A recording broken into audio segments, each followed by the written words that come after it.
Welcome to the STARS program, Seniors Taking Active Roles in Society, with your host, ANITA FINLEY. And now, here's your host, ANITA FINLEY.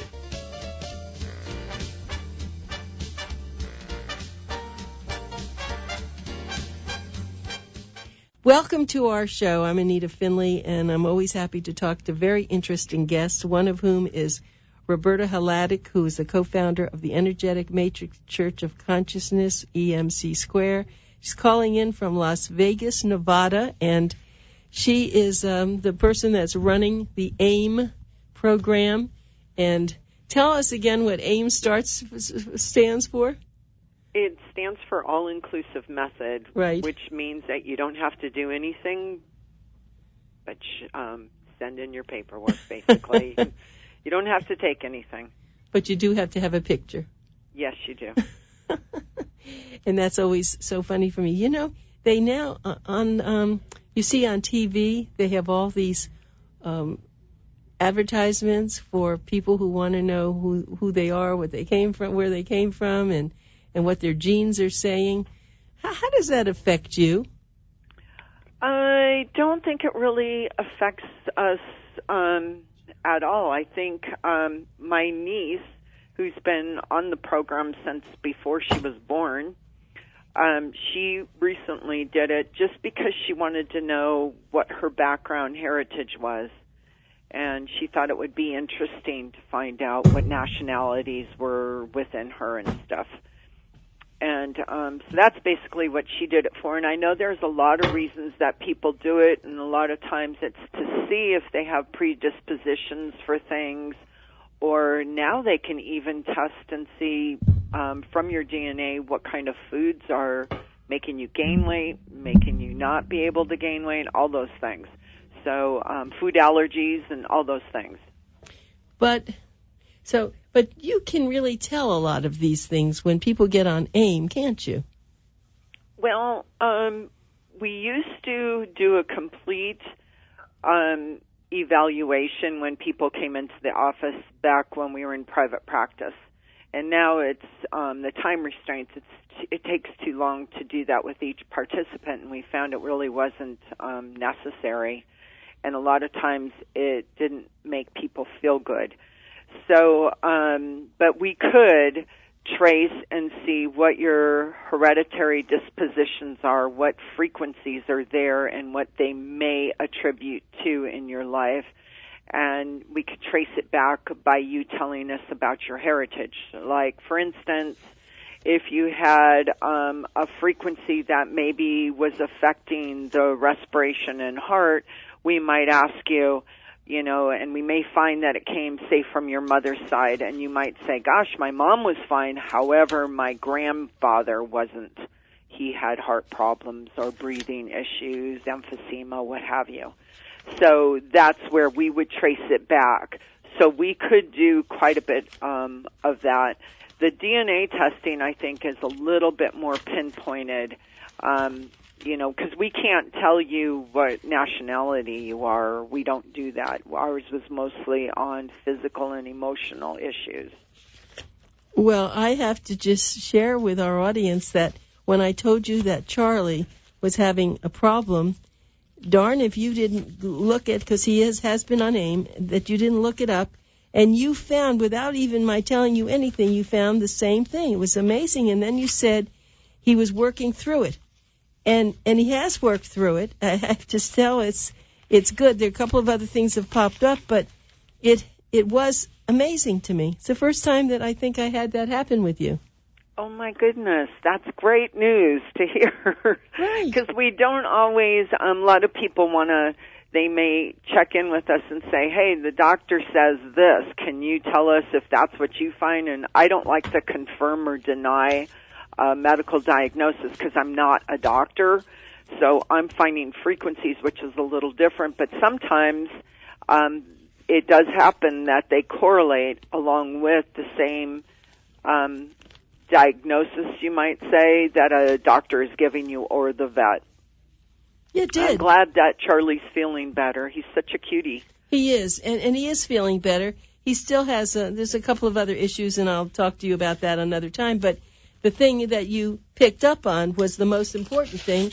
And so the vet has done some things based on, I told him, I'm always a little careful when I talk to doctors because most of them don't even believe, what I believe and what, I know you do. So, but definitely, he put him, one thing he has him on, which is interesting, he has him on melatonin.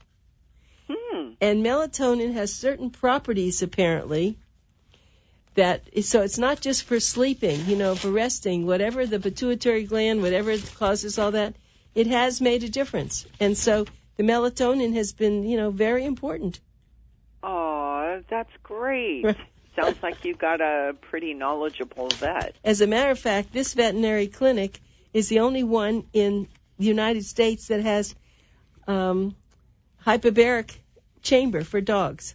Oh, my goodness. So you can see he really believes in stuff like this. Oh, great. Right.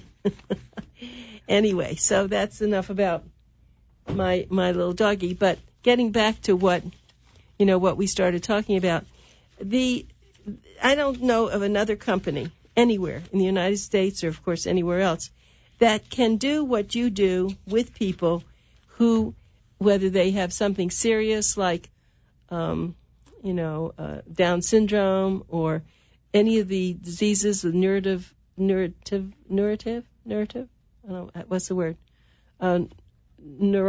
neurologic diseases, compared to just interesting little things that are bothering them. They may have muscle problems, and you teach people how to consider their own health. You say, okay, you can heal what you have as a problem. We'll help you in some ways, but the healing is all up to you. Definitely. And, that's kind of, I guess, the hard part or the challenge that a lot of us have to get over. And it was hard for me at first when I first met Stephen and we were going through my stuff. And I was working through things, and he would say, well, you're healing yourself. So, and I would go, huh? And it was hard for me to wrap my head around it. Right. But I just went with it, and then it kind of just starts to make sense to you after a short time. And it really is true because inside us, and this is what I do when I'm testing you and your photograph, you're telling me what's going on inside you, because inside us we do know what is good and what's not so good with us. And I don't know if you've ever felt this way, but there are times when I might be taking vitamins for something, different ones other than my normal daily ones. And then all of a sudden I just forget to take them. And I go, gosh, I haven't taken those in a long time. And I just have no desire to take them. And I kind of think it's my inner self telling me, hey, you're done with that one. You don't need to take those anymore. You don't need to do that anymore. So I kind of go with my instincts on that kind of thing. Now, I'm not saying that people should do this with medications. That's not you got to talk to your doctor about that. But when I was doing vitamins, it seemed like, and lately it's been coming back around to me. I've been taking some other stuff, and I think I've already done what I needed to do with that, and that's done, so now I'll go on to something else maybe. But, and it's just like before, I think we talked about this too, where, when you hear music that makes you feel good or music that doesn't make you feel good, your body's telling you. And when I was running marathons, there were certain people that would give me CDs and tapes and things for me to listen to while I was running, because when you're running a marathon, it's kind of a long time. Yep. So you like to have something kind of to occupy your mind a little bit and send you off into another place so that you can work through it. And there were some CDs or tapes that people would give me, and I'd be like, oh, my God, I just can't run another minute. And then there were others that I was just like, wow, this is really easy. I could do, 10 miles in a blink of an eye, and great, it worked out great. I was never a real fast runner, but it was the endurance part that you were looking at. So it's interesting how our bodies do know what's going on with us. And also, it might be that, you're not feeling good and you don't know why, you can't really pinpoint it, but you go, I think I need to go and find out what's going on with me. So then you go to the doctor and you have tests run or whatever when you tell them what you're feeling. And I think we do know sometimes on another level. And I know there's other times when, you know, it may not be something we're feeling, but I really do think that there's always something that sparks in us and says, check it out, find out what's going on, do this, something. I agree with you. When you talked about the supplements, yes, I do take certain supplements because I know I'm supposed to do it, but then I have some extra ones, and sometimes I say, I don't know, do I really want to take that? And so you think it's maybe something, our inner self telling us something that we should be cognizant of. I think so, and I think the more we listen to ourselves and get on that level, and that's what AIM helps us do. It helps us connect on that level because we're so busy these days, and there's so much going on around us that it's hard to, you know, think that, you know, somebody will go, God, I don't have time to meditate. I've got kids to pick up. I got to be to work. I got this going, that going, and you got all this stuff going on. So when AIM can help us on another level and get to that point with us and help us to get to that point, then it's really, that's what it's all about. That's what AIM does, is it gets us into that conscious spot, and then we can connect with that on another level. Yep. I know that's, in all the healing speeches, in all the books that I've read, people who are really involved in things like this, there's something special that they know. There's something that they feel. And I think that a lot of people don't allow those feelings to come in. They're scared of them. They're saying, oh, no, that can't possibly be. But I know I listen to certain meditation tapes, and inevitably I fall asleep, and it just eases me out of anything that I was thinking about before. Mm-hmm. So our brain is really a beautiful thing. It really is. And we're not quiet enough. There's too much noise out there. Yeah, exactly. And that's so true. And I guess when I was running the marathons and I was training every day for them, I didn't set out to run a marathon. I just set out to start running. And I got involved in a club. And I found that when I was running, I used to tell everyone I could solve the problems of the world while I was running, because my mind would just go off and I would be thinking about all sorts of different issues that were going on. I could solve problems my situations and how to deal with them. It was amazing. And I still feel that way when I exercise. I can take myself to that other place. For me, meditating, that's my meditation. I fall asleep too when I'm meditating, so I don't know if I'm really doing what I'm supposed to do, but I do find that when I'm working out, exercising, it's usually being on a treadmill or something like that I can go to another space and time, and it'll help me to get to that spot of meditation, I guess. Yeah, well, I don't think it matters. Don't they say that your subconscious is working all the time anyway? Yeah. So, and I think that's what's telling us what to do and where to go and how to feel and all that. Yeah, definitely. Yeah, no, I try to listen. I do read a lot. I told you once before that I took a mind control course, a Silva mind control course for 6 months in the 1970s, and changed my life. Just absolutely was incredible. Yeah, and I think it's something that we need to not be afraid of. And I know a lot of times that when people go to our website and they see, that they've got to use a photograph or that we're a church, that scares them. And we're not a church in the sense that you've got to forget where your spiritual beliefs lie and you don't go to your own church, you come to ours. It's nothing like that.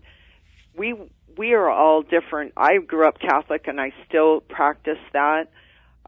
We have Stephen was Jewish, and he practiced Judaism, along with other things that he found that were good for his soul. And I know Evan's the same way with his religion and religious beliefs. So it's not that we're asking you to forget what you're doing. It's a spiritual organization because it helps us get to that spot where we were just talking about, where it helps us to see where we're supposed to go, what we're supposed to do. It helps us. It helps us to connect with our inner self. And that's the spiritual portion of the program. Yes, that's so well said. My guest, I'll tell you again, is Roberta Hladek. She's co-founder of the Energetic Matrix Church of Consciousness, EMC Square, and she's calling in for Las Vegas, Nevada, and their website is aimprogram.com or energeticmatrix.com. Is that correct? That's very correct, yes. Okay. And I'm Anita Finley, and we're carrying on this conversation because we think it's important. I only choose people whom I interview, whom I think can change your life. You know, you have to pay attention. You have to think about what we talk about. And if you have questions, you can always go back to the website that I give and see if you can figure out what the answers to your questions. Of course, our magazine is online as well as you hear about it on the radio, but we do have one that we distribute all throughout South Florida. So the AIM program has helped thousands of people, and it's not something you're going to see advertised in magazines or newspapers.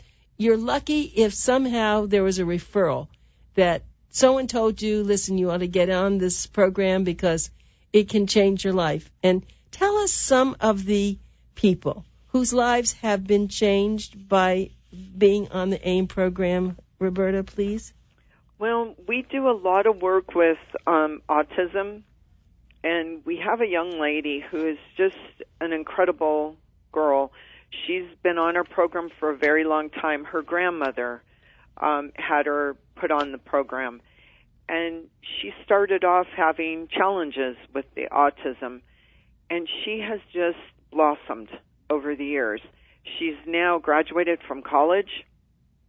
I believe she graduated from college, or she's starting in the middle of college.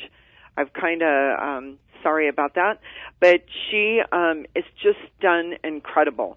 And we ask that they send us reports, either the guardian or the participant themselves. And her grandmother used to send in her reports, and then her grandmother told us that she decided she wanted to write her own reports because she felt she was better qualified to say how she was feeling and what was changing and what hadn't changed and what she needed to work on.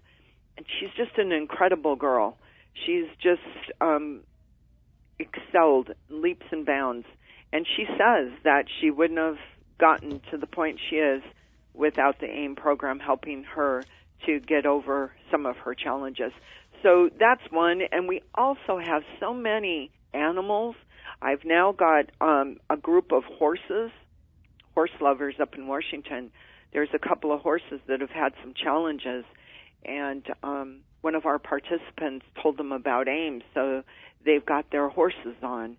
So it'll be really fun to see how they're doing. But we've had incredible stories of women who weren't able to conceive, and one had a baby this last August. So the baby's coming up on a year old. So that was pretty exciting when I got a note from her saying, I've been trying to conceive in all these years, and now I'm going to have a baby. And we were so thrilled, because it's just, some of those things when you can see that something that you're doing is making a difference.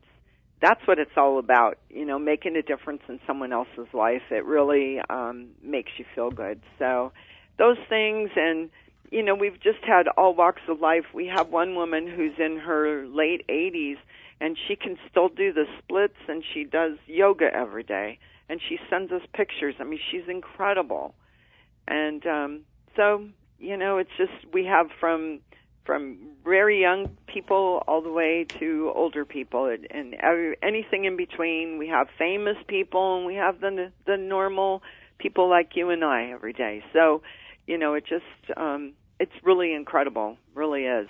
As you were speaking about that, I thought about Wayne Dyer, who was absolutely so powerful, and we all knew him so well, and we still read his books, and he was one of the biggest advocates for the AIM program. He was very close friends with Stephen and you and the group. So why don't you share some of the things that he did and said?